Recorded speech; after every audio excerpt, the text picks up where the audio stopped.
আসসালামু আলাইকুম। আমি আজকে দেখাতে চলেছি এই যে মাথাগুলো আমরা একটা মডেল তৈরি করব। এখানে আগে সেন্টারিং করে নেবো আমরা।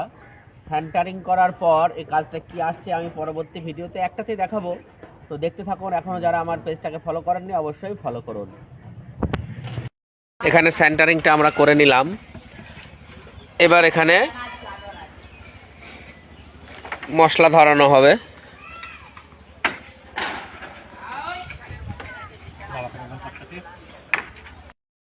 সেন্টারিং আমাদের করার পর মশলা জমি নিয়ে আবার এই মশলার কাটিং আমরা এখানে শুরু করেছি।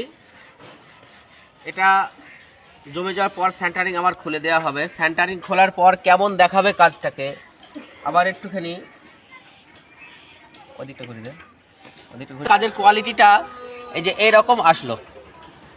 এর গাগুলো দিয়ে আবার একটু পটি পাটা বিটের এগুলো তো সব কাজ একটুখানি কিছু করা হবে।